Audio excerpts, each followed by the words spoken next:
నా hand writing చాలా బాగుంటుంది, అందంగా ఉంటుంది, ముత్యాల కోవలా ఉంటుంది, మరీ బాపు గారి అక్షరాల్లా అందమైన అమ్మాయిలా ఉంటుంది అన్న కానీ ఉన్నంతలో మాత్రం బాగుంటుందని అంటా. హిందీ రాసిన, తెలుగు రాసిన, ఇంగ్లీష్ రాసిన చాలా బాగుంటుంది. విచిత్రం ఏంటంటే 10th క్లాస్ వరకు నా హ్యాండ్ రైటింగ్ అస్సలు బాగుండేది కాదు. చాలా చాలా చాలా నీచంగా ఉండేది. తెలుగులో నార్ల వెంకటేశ్వరరావు గారిని ఒక ఎడిటర్ గారు ఉండేవారు. ఆయన రోజున ఎడిటోరియల్ రాయడం కోసం మధ్యాహ్నం కూర్చుంటే వైట్ పేపర్ పెట్టుకుని అంతకీ మూడు ఆయనకి రాకపోతుంటే ఆయన వదిలేశారు. ఆ పేపర్ అక్కడ పెట్టేసి ఆయన వెళ్ళిపోయాడు.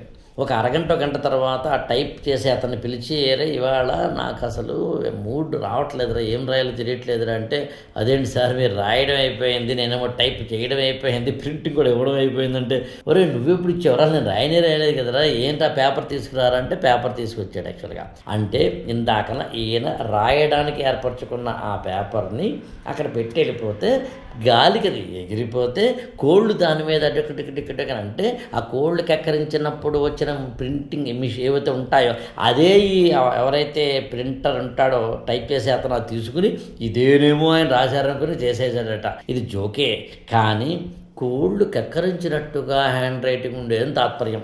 నాది అలా ఉండేది. 10th క్లాస్ వరకు అలా ఉన్న నా హ్యాండ్ రైటింగ్ని ఓ రోజు నేను ఇంటర్మీడియట్ ఫస్ట్ ఇయర్లో అమలాపురం ఎస్కేబిఆర్ కాలేజీలో చదువుతున్నప్పుడు మా సార్ ఒక ఆయన నా హ్యాండ్ రైటింగ్ చూసి విసిరి కొట్టాడు, నా నెత్తి మీద కొట్టాడు, అందరిలో అవమానపరిచారు.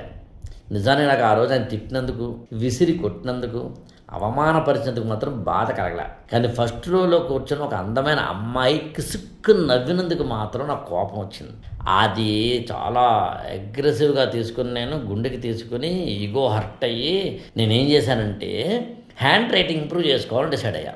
మీరు నంబరు ఒక్కలంక కిషోర్ గారిని మా అమలాపురం ఉండేవారు, ఇప్పుడు ఏబిఎన్ ఆంధ్రజ్యోతిలో పనిచేస్తారు ఆయన దగ్గరికి వెళ్ళి, ఆయన అందమైన హ్యాండ్ రైటింగ్ ఆయన దగ్గరికి వెళ్ళి 21 రోజుల పాటు నేను హ్యాండ్ రైటింగ్ కోర్సులే పెద్ద పదం కాదు, ఆయన ఎలా రాస్తాడో అలాగే రాస్తూ వెళ్ళేవాడు. నా స్ట్రోక్ అంటాం, ఎలా తలకట్టు ఎలా పెట్టాలి, దానికి స్ట్రోక్ ఎలా చేయాలి అనేది మీరు నమ్మరు. 21 రోజులైతే కనుక నా హ్యాండ్ రైటింగ్ అత్యద్భుతంగా వచ్చింది. ఇవాళకి బాగుంది. దాని అర్థం ఏంటంటే నువ్వు నేర్చుకోవాలనుకుంటే, మారాలి అనుకుంటే నీ జీవితాన్ని, తలరాతని, చేతి రాతని, అన్ని రాతల్ని మార్చుకోవచ్చు.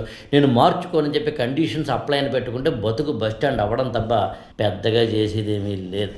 ఈ ఛానల్ని లైక్ చేయండి, షేర్ చేయండి, సబ్స్క్రైబ్ చేసుకోండి.